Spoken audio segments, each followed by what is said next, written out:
이제 몇 주 전부터 제가 원죄를 설교를 했고, 그리고 지난주에는 원복을 설교하고, 오늘은 원복에 대한 두 번째 말씀을 드립니다. 일단 원죄는 이제 창세기 3장에 나와 있는 아담과 하와의 선악과를 따먹는 그 사건부터 시작이 되고, 원복은 그보다 앞장서서 창세기 1장에 나와 있습니다. 우선 그동안 했던 원죄를 다시 한번 잠깐 정리를 하면, 일단 1집단이 있고 2집단이 있다 그랬잖아요. 그리고 1집단의 머리는 아담, 2집단의 머리는 그리스도. 그래서 아담과 하와가 선악과 따먹고 범죄하면서 죄와 사망이 들어왔다. 그래서 우리는 생물학적으로 이 땅에 태어나는 그 순간 우리는 내 의사와 상관없이 우리는 1집단에서 태어나서 1집단에서 살다가 그렇게 죽는다 그랬습니다. 그러나 아담과 하와가 선악과 따먹으면서 범죄하면서 죄와 사망이 들어오면서 그 1집단에 사는 사람들은 본인들이 이거를 동의하든 동의하지 않든 어쨌든 죄와 사망의 권세 아래 놓여 있다라는 것이 사실이다 그랬습니다.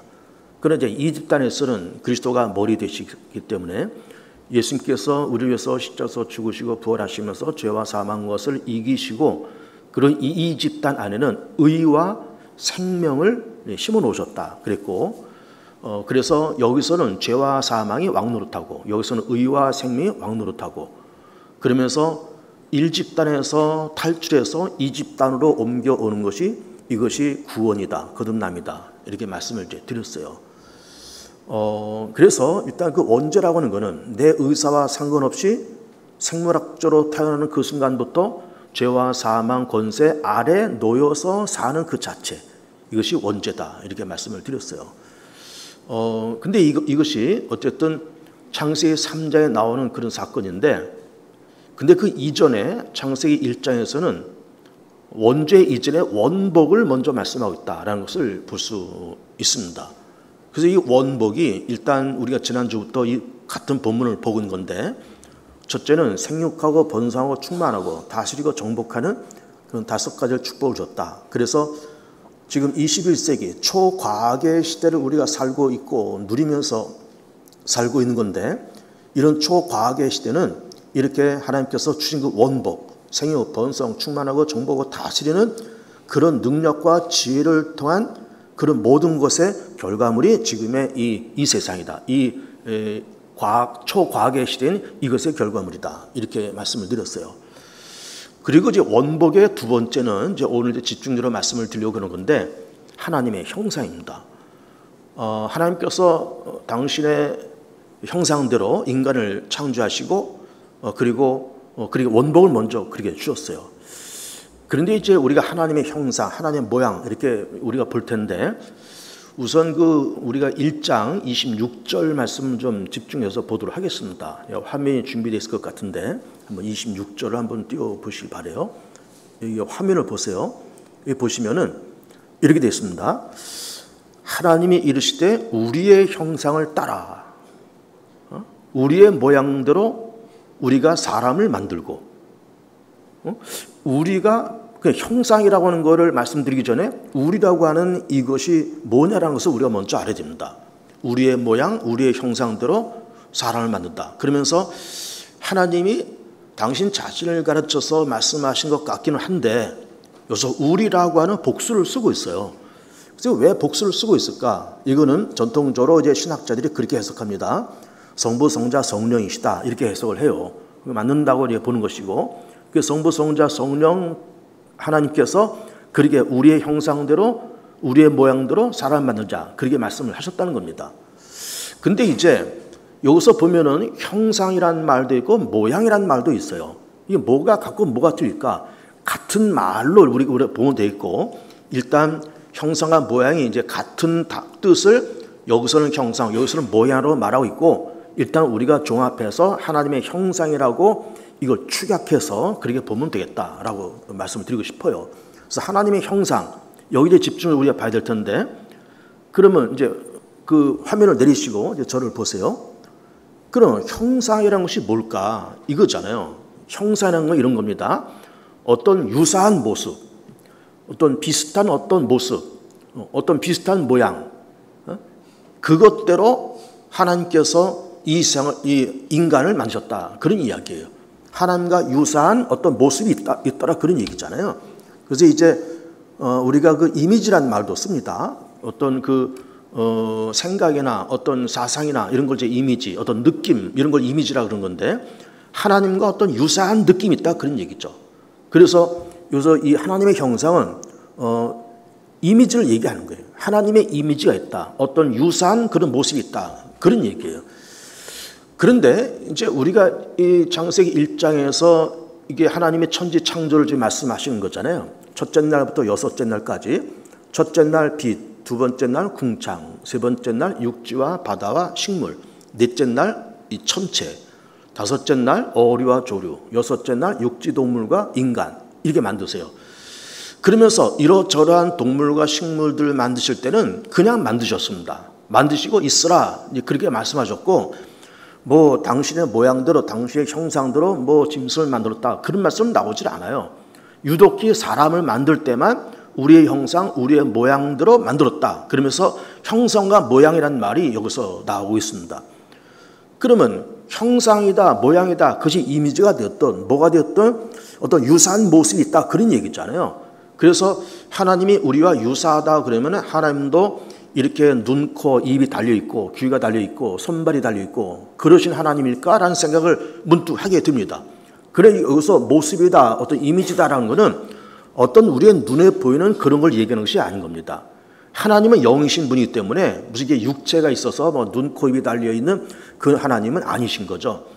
그러면 그 이미지다, 형상이다, 모양이다라는 말씀은 어떤 구체적인 눈에 보이는 그런 것이 아니라 이런 겁니다. 하나님과 유사한 어떤 모습이 있다. 어떤 모습이 있느냐? 그 가장 큰 두 가지는 의와 거룩함이에요. 인간을 창조하실 때 의롭게, 인간을 창조하실 때 거룩하게, 그렇게 만드셨다는 겁니다. 그리고 이 두 가지를 먼저 딱 우리가 이렇게 찍어놓고 의다, 거룩함이다, 이것이 형상이다, 이미지다, 그런 거잖아요. 그러면서 조금 더 이걸 확대한다 그러면은 하나님의 형상이라는 것은 어떤 도덕성, 윤리성, 이런 걸 얘기하는 겁니다. 그리고 윤리적인 인간, 도덕적인 인간, 사랑을 알고 인내, 관용, 포용력, 감사, 그리고 또 인내, 베품, 섬김, 이런 모든 덕목들, 이런 좋은 덕목들이고 그 정점에 의와 거룩함이 있고 이거를 총체적으로 하나님의 형상이다, 하나님의 모양이다, 이렇게 이야기를 하고 그런 형상대로 그런 모양대로 사람을 만드셨다, 그런 이야기예요. 그러니까는 에덴 동산에서 아담과 하와가 선악과를 따먹고 내쫓기기 전까지는 의로운 아담이었고 거룩한 아담이었고 도덕성과 윤리성이 있고 사랑, 베품, 나눔, 섬김, 인내, 관용이 있는 그런 하와였고 그런 인간되었던 겁니다. 물론 그들이 완벽한 하나님은 아니지만 아담이 하나님이 아니에요. 하와가 하나님 아닙니다. 하나님과 유사한 모습으로 의로운 사람으로서 거룩한 사람으로서 의로운 아담으로 거룩한 하와로 만드셨다, 그런 얘기예요. 그런데 아담과 하와가 선악과를 따먹으면서 한 사람의 범죄로 말미암아 죄와 사망이 이렇게 들어왔다, 그런 얘기 있잖아요. 그러면서 하나님의 형상이 이렇게 있는데 그러면 어쨌든 이제 하나님의 형상은 창세기 1장에 나오는 것이고 그리고 원죄는 이제 창세기 3장에 나와요. 그럼 이렇게 놓고 볼 때 그럼 하나님의 형상이 먼저 있고 원복이 먼저 있는데 그러면 이 원죄로 인해서 원복, 하나님의 형상이 소멸됐을까? 아니 이것이 왜곡됐을까? 이런 생각을 해보는 겁니다. 그러면 그 아담과 하와가 선악과를 따먹었음에도 불구하고 그 하나님의 형상이라는 것이 없어지지 않고 그냥 보존되어 있을까? 이런 생각을 해보는 겁니다. 그런데 뭐 여기서 뭐 성경에서는 그렇게 해서 하나님의 형상이 소멸되고 뭐 100% 있었던 하나님의 형상이 절반 없어졌다, 이렇게 무슨 뭐 어떤 양적인 것을 말씀하고 있질 않아요. 뭐 절반이 없어졌다, 뭐 90%가 없어졌다, 그렇게 말씀하진 않는데 여러 정황상 놓고 볼 때 하나님의 형상이 처음에는 100% 있다가 이것이 많이 소멸됐다고 하는 것을 우리가 볼 수가 있어요. 그 소멸됐다고 하는 것을 성경적 근거를 제가 찾아서 말씀을 드려볼게요. 그러니까 예를 들면 100%의 하나님의 형상이 있었는데 아담과 하와의 범죄를 통해서 에덴 동산에서 쫓기면서 100%에서 한 90% 정도, 90% 정도가 확 그냥 날아가고 겨우 10% 정도 남아있는데 그것조차도 대단히 왜곡되고 변질되었다는 것을 볼 수 있는 거예요. 그래서 하나님의 형상이 90% 소멸됐다. 그리고 그것이 10% 남아있는 것도 뭐 변질됐다. 그것이 성경에 어디 있느냐 이렇게 물으면 이거를 이제 정확하게 꼭 집어서 여기에 분명히 말씀이 있다라고 말하기 어렵지만 여러 성경에 나오는 정황을 놓고 볼 때 그렇게 결론을 질 수 있다 그런 얘기예요. 왜 그런가 제 얘기를 들어보세요. 이제 시간이 흘러서 일단 이렇게 창세기 1장 사건, 원복, 3장에서 원죄 흘러오면서 노아의 방주 사건, 노아의 홍수 사건이 창세기 6장부터 나옵니다. 근데 창세기 6장에 무슨 말씀을 하시고 있는가 하면은 그 당시에 죄가 세상에 가득 찼다는 거예요. 그리고 중요한 거는 사람들의 생각과 계획이 항상 악하다는 거예요. 항상 악하다. 그러니까 창세기 1장에서 말씀하시는 원복, 하나님의 형상이 1장, 2장, 3장, 4장, 5장을 지나오면서 벌써 죄가 가득하고 생각과 계획이 항상 악하다는 거예요. 그 항상 악하다는 것을 놓고 보니까 하나님의 형상이 1장에서 있긴 있었는데 이게 상당히 많이 소멸됐구나. 거의 한 90% 가까이 소멸됐구나. 그 나머지 있는 10% 정도도 이것들이 많이 훼손되고 일그러졌구나 라고 하는 것을 볼 수가 있는 거예요. 그렇기 때문에 생각하는 것과 계획하는 것이 항상 악하다고 그렇게 말씀을 하시고 있는 거예요. 그러면서 항상 악할 뿐만 아니라 신약성경에서는 뭐라고 말씀하시느냐면은 이제 로마서 3장을 보면 이렇게 기록이 되어 있습니다. 기록된 바 의인은 없나니 하나도 없으며 깨닫는 자도 없고 하나님을 찾는 자도 없고 다 치우쳐 함께 무익하게 되고 선을 행하는 자는 없나니 하나도 없도다.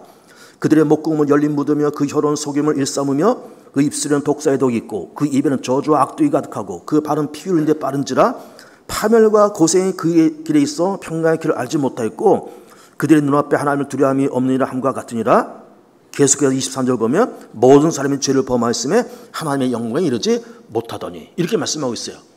그러니까 제 얘기 잘 들어보세요. 순서적으로 들어보세요. 처음에 창세기 1장에서는 원복, 하나님의 형상, 창세기 3장에서는 원죄, 그리고 창세기 6장에서는 노아 홍수 시대에 죄가 가득하고 생각하는 것, 계획하는 것이 항상 악하다. 그리고 로마서, 신약의 로마서는 의인은 없나니 하나도 없고 다 치우쳐 한 가지로 무익한 존재가 되었다. 그러면서 모든 사람의 죄를 범해서 하나님의 영광에 이르지 못하는 원복이 소멸되고 하나님의 형상이 소멸되고 일그러진 인간의 그 모습을 말씀하시고 있는 거예요. 거기다 이제 에베소 2장을 보면 우리가 허물과 죄로 죽었던이라는 말을 이거 어떻게 해석하면 좋을까요? 죽음에 걸려 있는, 허물과 죄로 죽음에 걸려 있는, 그리고 공중권세 잡은 자를 따라다니고, 그리고 더 나아가서 본지상 진노의 자녀라고 말씀하고 계세요. 아니 처음에 창세기 1장에서 하나님의 형상이라고 말씀하셨던 그 인간이 에베소 2장에 넘어와서는 뭐라고 말씀하고 있어요? 본지상 진노의 자녀, 공중권세 잡은 사단 쫓아다니는 본지상 진노의 자녀. 그러니까 창세기 1장에서 말씀하시는 하나님의 형상과 에베소서와 로마서 말씀하시는 본지상 진노의 자녀란 이 갭이, 이 차이가 얼마나 큽니까? 그러면 하늘과 땅 차이고 천당과 지옥의 차이예요.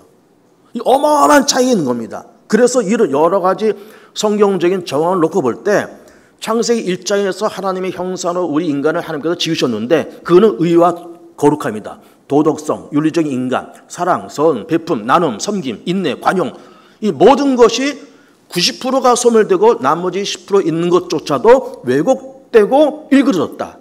그런 얘기. 이렇게 해석하는 것이 옳은 거예요. 그러다 보니까 그렇게 노아 홍수 시대가 끝난 다음에 그 다음에 이제 창세기 9장 10장에 넘어서 아브라함이 등장을 하잖아요.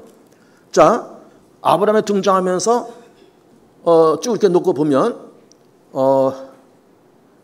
아브라함이 이제 갈 때 우르를 떠나서 하란 땅을 거쳐서 가나안 땅으로 이렇게 옵니다. 오면서 거기서 이제 흉년 들어서 애굽으로 피난을 내려가요. 피난 내려갔더니 아브라함이 자기 식구들과 자기 부인 사레가 이렇게 있어요. 바로가 아브라함의 부인 사레를 뺐습니다. 자, 그 정황만 놓고 보세요. 그 당시 애굽은 지금의 지왕과 같은 초강대국이에요. 그리고 초강대국의 왕이 이렇게 뭐 좀 먹을 것 찾아서 온 피난민 아브라함의 아내를 뺏는 거예요. 그러니까 물론 아브라함의 아내인지 모르고 처음에 뺏었겠지만 그런 사회, 그런 멘탈, 그런 정신구조, 겨우 먹고 살려고 피난 온 그 사람들의 사라를 뺏으면서 그 가정을 파괴하고, 그리고 사라라는 한 독립된 인간의 가치와 존엄성, 아브라함이라는 인간의 가치와 존엄성을 짓뭉개는 애굽의 타락된 문화를 볼 수가 있는 거예요.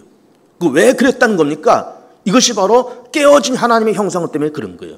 본질상 진리의 자녀이기 때문에 그런 짓을 했다, 그런 이야기예요. 그리고 어쨌든 아브라함이 올라옵니다. 올라와서 어쨌든 롯과 분가를 해요.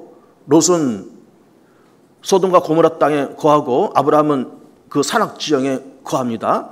하나님께서 소돔과 고모라를 멸하기 위해서 천사를 보냅니다. 천사들이 소돔에 가서 거기 살기는 롯의 집에 들어가서 조만간 여기 유황불에 이 도시가 멸망을 당할 테니까 너희들 빨리 여기를 피해 나가라.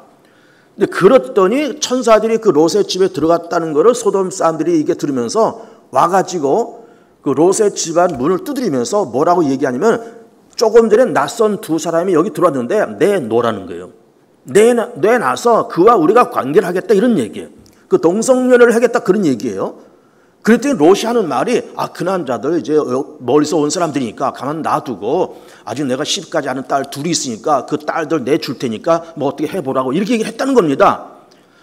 그걸 놓고 보면 낯선 남자 두 남자가 들어가서 거기 들어간 걸 보면서 소돔의 남자들이 와가지고 내놓으라, 신랑을 버리는 그 모습, 거기다가 또 롯은 자기 딸들 내놓고서 뭐 어떻게 해보라고 하는 이 말, 이게 너무나도 상식과 이성에 맞지 않는 그런 말들을 하고 있는 거예요. 그러니까 낯선 사람이 왔으면 뭐 따뜻하게 식사 한 끼를 대접은 못할 망정 따뜻한 차 한 잔 대접하고 어디서 오셨느냐, 좀 쉬었다 잘 가시라, 그러면서 한 사람의 인권과 가치를 존중해 줘야 될 텐데 존중고사고 내놓으라, 그리고 어떻게 해보겠다, 이런 얘기 있잖아요. 거기다 롯은 자기 딸들 내보내겠다 그러고. 그러니까 이 롯도 그 소돔의 남자들도 그들의 생각의 수준과 이런 문화가 저질스럽고 타락되고 도저히 상식으로 이해되지 않는 저질스러운 문화 속에 그들이 있었다, 그런 얘기예요. 이게 뭘 얘기하는 걸까요? 하나님의 형상이 파괴되고 노아 시대처럼 죄악이 세상에 가득 차고 생각하는 것과 계획하는 것이 항상 악하다는 것을 볼 수가 있는 거예요. 항상 악해요. 생각하는 것, 계획하는 것이 항상 악해요. 우리가 그 말씀 보면 그 당시 사람들이 생각하는 것과 계획하는 것이 어쩌다가 한 번씩 악해, 어쩌다 한 번씩 좀 못된 짓을 해, 이러면은 뭐 그렇게도 하지, 뭐 완벽한 세상이 어디 있겠어. 그런데 생각하는 것과 계획하는 것이 항상 있는 말씀이 들어있어요. 항상 악하다는 거예요.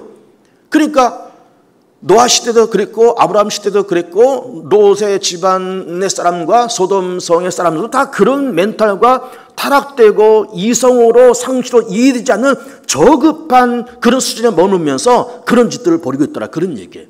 이게 뭘 반증하는 거예요? 깨어진 하나님의 형상, 그리고 남아있는, 그나마 조금이라도 남아있는 그 하나님의 형상조차도 일그러지고 왜곡되어서 생각하는 것과 계획하는 것이 항상 악한 인간의 타락된 문화를 보여주는 결정적인 그런 사건인 거예요. 놀라운 얘기죠. 놀랍기도 하고 참 답답하기도 하고 다 그런 겁니다. 요즘 우리나라가요 어렵습니다. 뭐 이것저것 어려운 면이 많이 있는데 우선 두 가지가 어렵습니다. 뭔가 하면은 지금 중국에서 저가 물품들이 알리, 테무 이런 걸 통해서 저가 물품들이 쏟아져 들어오고 있습니다. 뭐 이렇게 해외 직구하면서 뭐 저가 물건들이 막 쏟아져 들어오고 있어요. 우리 국내에서 생산된 물건의 거의 절반도 안 되는 가격에 막 덤핑으로 막 이렇게 밀고 들어오고 있습니다. 그래가지고 우리나라 지금 중소기업이 이게 사느냐 죽느냐 지금 난립니다. 지금 그런 위기에 빠져 있고, 거기다 또 의료계도 요즘 난리잖아요. 뭐 의사들 파업하고 막 그러잖아요. 여러분 그거 잘 보세요.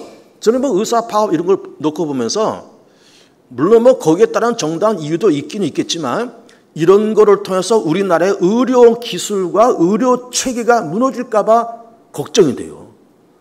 여러분 아시다시피 우리나라의 의료 수준은, 의료 기술은 거의 세계 최고 수준입니다. 의료 기술이, 의학이 말입니다. 의학이 세계 최고 수준이고, 그런 어떤 의학도 의학이지만 그 의료 체계, 의료 행정도 세계 최고예요. 의료 행정이. 여러분 우리가 예를 들어서 뭐 어디 다쳤다, 뭐 감기 걸렸다 해가지고 뭐 어느 내과나 가정의학과 뭐 동네 병원 이렇게 가잖아요. 여러분 동네 병원 갈 때 뭐 예약하고 가요? 그냥 쑥 들어가요. 쑥 들어가고 뭐 이렇게 뭐 해서 뭐 의사가 이렇게 청진이 되고 뭐 혈압 재고 주사 한 대 맞고 뭐 약 처방전해서 해가지고 약 타 먹고 병원에다가 그 병원에다 내는 돈이 얼마인가 하면은 1,500원. 1,500원. 아니 예약도 안 하고 가서 다 처방받고 내는 돈이 1,500원. 딸랑 1,500원. 이런 나라가 세상에 없습니다.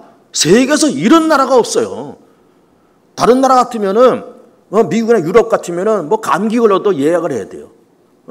그럼 예약하면 금방 오라 그러니까 뭐 일주일 후에 와라, 열흘 후에 와라. 아 지금 감기 걸렸어. 콧물이 나고 뭐 열이 지금 끓고 있는데 이게 뭐 일주일 후에 와라. 다 끝난 다음에 오라는 거예요. 일주일 후에 와라. 가서 보니까 또 일주일 후에 갔어요. 가 보니까 뭐 청진이 되면서 이렇게 몇 번 찍어보면서 아 뭐 그냥 밥 잘 잡수시면 나을 것 같아요. 돌려보내요. 뭐 약 하나 처방해 주지 않아요. 주사 하나 처방해 주지 않아요. 그냥 가서 좀 쉬시고 좀 좋은 거 잡수요. 하고서는 뭐 이렇게 세금 뭐 이렇게 영수증을 보니까는 50만 원 이렇게 되는 거예요. 아니 세상에 일주일 동안 기다려가지고 의사 청진기 몇 번 내고 그래서는 뭐 잘 쉬면 되겠다라고 뭐 주사 하나 놔주는 것도 아니고 약 처방전도 주는 것도 아니고 의사 몇 마디 듣고 내는 돈 50만 원. 여러분 이게 현실입니다. 진짜. 미국과 유럽에서는 이렇게 되고 있어요. 근데 우리나라는 예약도 안 하고 가가지고 뭐 주사 맞고 다 처방받고 약까지 사는데 내는 돈은 딸랑 1,500원. 우리나라 의료체계가 놀랍습니다. 세계가 깜짝 놀란 우리나라의 의료보험체계 이 의료체계가 놀랍습니다. 요즘에 그런 여러 가지 의사 파업 이렇게 놓고 보면서 우리나라 의료 수준이 떨어지고 그렇게 우리나라 그 의료 체계와 의료 시스템과 의료 행정이 무너질까 봐 걱정되는 거예요. 그런데 정치권에서는 뭘 합니까? 그들의 생각과 계획이 항상 악해요. 뭐 상대방 당의 흠을 바라보면서 흠을 이걸 또 침서 봉대해서 긁어 부스럼을 만들고 선동질을 하고 뭐 이거 매스컴에 알려서 이것도 언론 플레이를 하고 그러면서 뭐 서로 죽이기로 난리입니다. 서로 죽이는 걸로 난리예요. 그러고 있어요. 즉 우리나라 의료체가 무너지고 알리테문을 통해서 저가 중요 물품이 쏟아져 들어오면서 우리나라 중소기업이 문을 닫내 많이 하는 이런 판에 정치계에서는 그런 일을 하고 있더라. 그런 얘기예요. 그러니까 그들이 생각하는 것과 계획하는 것이 건전한 것이 별로 없어요. 생산적인 것이 별로 없어요. 항상 악하다는 말이 맞잖아요. 뭐 그렇게 여야가 모여서 어떻게 하면 우리 의료체계를 좀 살릴까? 어떻게 하면 이 알리테문 이걸 좀 막고 우리나라 중소기업을 잘 보존시킬까? 이런 걸 연구하는 그 흔적이나 노력은 거의 없단 말이에요. 어떻게 하면 상대방을 헐뜯어서 무너뜨릴까? 그것만 생각하지 절대로 뭐 건전하고 생산적인 생각들을 안 해요. 그러니까는 그들의 생각과 계획이 항상 악하다는 말이 맞잖아요. 맞는 겁니다. 자, 이렇게 흘러와서 지금 노아 시대도 그렇고 아브라함 시대도 그렇고 그러면서 세상 역사도 그렇고 다 그렇게 흘러와요. 그런데 이것이 우리의 모습이다 그런 얘기예요. 이것이 하나님의 형상이 깨어지고 있는 것조차도 왜곡되고 손상된 것이 이것이 우리의 모습이다 그런 얘기예요. 그러면 이렇게 왜곡되고 손상된 채로 그냥 살아야 될까? 이게 운명이라니 그러면 살아가야 될까? 그렇지 않다는 거잖아요. 그렇게 운명이다 하고 살아가면 교회는 무슨 필요가 있고 예배는 무슨 필요가 있고 예수 믿는 것은 무슨 의미가 있겠어요? 그렇지 않다는 겁니다. 이것이 일단 현실이라고 하는 것을 일단 성경에서 말씀하고 있어요. 하나님 형상에 본래 있었다. 근데 이것이 무너졌다. 생각하는 것과 계획하는 것이 전부 악하지 않냐? 그래서 노아의 시대도 아브라함 시대도 다 이런 일이 있었지 않냐? 지금도 그렇지 않냐? 이거를 고발하고 이걸 들추는 것이 성경이잖아요. 이 정도만 알아도 상당히 괜찮습니다. 그런데 하나님은 그런 문제를 들춘 다음에 처방전까지 내리세요. 누굴 결정하십니까? 예수님을 결정하세요. 예수님의 처방전이라고 말씀해서 참 죄송하지만 외람되지만 하나님께서 동생이나 예수 이 땅에 보내시잖아요. 그러면서 요한복음 10장에서 뭐라고 말씀하세요? 내가 온 것은 예수님께서 그렇게 말씀하신 겁니다. 내가 온 것은 양으로 하여금 생명을 얻게 하고 그리고 더 풍성케 하려 하십니다.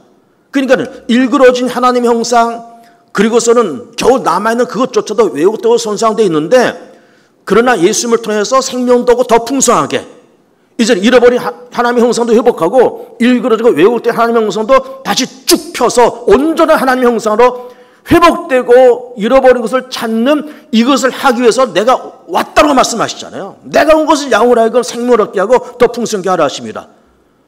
그러면 십자가도 그렇게 죽으세요. 그래서 하나님의 형상은 창세기 1장에서 아담과 하와가 하나님의 형상으로 창조되어서 그렇게 하면서 이것이 왜곡되고 손상됐다, 잃어버렸다, 그런 말씀하는 건데, 그 와중에 이 땅에 완벽한 하나님의 형상이 한 분이 계시죠. 완벽한 하나님의 형상, 그분이 바로 예수님이세요. 성부 하나님의 완벽한 형상, 완벽한 형상. 그러면 성부 하나님께서 보아라, 내 아들 예수를 보낼 테니 내 아들 예수가 나의 완벽한 형상이고 너희가 나를 보고 싶으냐, 나를 경험하고 싶으냐, 나를 만져보고 싶으냐, 봐라, 한번 경험해봐라, 한번 만져봐라 하고 팍 하고 세상에 내려주신 분이 바로 예수입니다. 그 말이에요. 그래서 예수님 하나님의 아들이심과 동시에 완벽한 하나님의 형상입니다. 완벽한 하나님의 형상. 그러면서 우리가 예수님 믿고 잃어버린 하나님의 형상을 회복하고 남아있는 왜곡된 하나님의 형상을 이거를 회복하자, 그런 얘기예요. 그리고 이게 일그러진 하나님의 형상 그대로 안고 가는 것이 이게 다가 아니라 했습니다. 이거를 처방하기 위해서 하나님께서 독생 예수님 이 땅에 보내셨다 했습니다. 그러면 우리가 잃어버린 하나님의 형상을 회복하고 일그러진 하나님의 형상을 다시 이걸 회복하려면 뭐가 필요할까? 두 가지로 결론을 내려봅니다. 첫 번째는 예수 잘 믿는 거예요. 예수 잘 믿는 겁니다. 그럼 이게 뭘까요? 돈 잘 벌어라, 공부 많이 해라, 스펙 쌓아라, 그런 말이 아니잖아요. 그런 세상에서는 얼마든지 하는 말이고, 그런 걸 통해서 세상적인 부와 자기의 지위를 높일 수는 있어요. 그는 하나님의 형상을 회복하고 일그러진 하나님을 다시 바로잡는 데에는 세상적인 스펙 가지고는 안 돼요. 절대로 안 됩니다. 돈 가지고도 안 돼요. 배워도 안 돼요. 나이가 들어도 안 돼요. 하나님의 형상은 예수님을 인격적인 나의 주님으로 믿고 고백하고 영접하고 회개하고 예수님 주님으로 믿고 영접하는, 그러면 예수님 잘 믿는 것, 이게 우선 첫걸음입니다. 하나님의 형상을 회복하는 첫걸음 뭐예요? 예수 잘 믿는 것, 교회 잘 다니는 것. 그런데 두 번째가 중요합니다. 두 번째는 뭘까요? 하나님을 향해서 언제나 열린 마음을 갖고 있어야 돼요. 열린 마음을. 하나님을 향해서 늘 열린 마음을 갖고 있어요.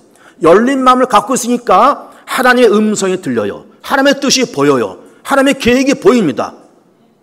하나님의 계획이 보이는 거예요. 그러면서 하나님께서 말씀하신 거는 듣고 응답하고, 하나님께서 이끌어 가신 거는 내가 따라가고, 하나님의 계획이 보이니까는 따라가고, 항상 하면서 열려 있으니까. 그런데 미안하지만 예수님을 믿고 교회를 다녀도 하나님을 향해서 마음의 문을 열지 않는 사람들 더러 있습니다. 마음의 문을 열지 않거나 뒤돌아서 있거나 엎어 있거나 이러면은 이게 하나님의 형상의 회복이 안 돼요. 하나님이 위에서 아무리 비를 쏟아주시고 은혜와 축복을 쏟아준다 할지라도 이게 바가지를 뒤집어 엎어놓으면 뭐가 담아지겠어요? 담아지질 않아요. 열려 있어야 됩니다. 하나님에서 열려 있어야 되고, 하나님에서 내가 열린 마음과 열린 자세와 열려있는 마음을 가지고 하나 앞에 서야지, 마음은 닫아놓고 싹 뒤돌아서 있고 이러면은 되질 않습니다. 하나님 형상이 회복이 안 돼요. 일그러진 하나님 형상이 펴지질 않습니다. 중요한 것은 예수 잘 믿는 것 중요하고, 동시에 하나님 향해서 열린 마음과 열린 자세가 필요하다. 열린 마음과 열린 자세가 필요하다. 그럼 하나님께서 열린 마음을 가지고 우리를 이렇게 바라보시면서 하나님이 감동하실 때 내가 회개하고, 하나님께서 말씀 주실 때 내가 아멘으로 받아먹고, 하나님께서 나를 또 깨우칠 때 또 내가 회개하고 일어서고, 이렇게 되는 것이지, 내가 마음의 문을 닫아놓고 싹 등을 돌리고 앉아있으면 아무런 역사가 일어나질 않아요. 하나님 형상이 회복되질 않아요. 그래서 중요한 것은 하나님의 형상을 회복하자는 겁니다. 그러면서 우선 예수 잘 믿고 하나님께서 긍정적인 마음과 열린 마음을 갖자, 그런 얘기예요. 그러면서 그나마 남아있는 10% 그것조차 일그러지고 왜곡됐다 그랬잖아요. 그러면서 일그러진 하나님의 형상이 회복되고, 이게 회복되면서 정상으로 회복되고, 그 잃어버린 하나님의 형상 90%가 이제는 처음에 10%부터 출발해서 예수 믿고 열린 마음을 갖고 있다가 이것이 20, 30, 40, 50, 60, 70, 80 쑥쑥 하나님의 형상이 회복되고 점점 커져가는 거죠. 점점 커져가요. 그러면서 미안한 얘기지만 우리가 이 땅에서 아무리 발버둥을 치고 그래도 뭘 예수를 믿자, 열린 마음을 갖자, 그런 말씀도 있지만, 그렇게 해도 하나님의 형상을 100% 회복하는 것은 불가능합니다. 80%까지도 가능하고 99%도 가능해요. 100%는 안 됩니다. 100%는 어디 가야 될까요? 저 세상에 갈 때 완성되는 거예요. 저 세상에 갈 때.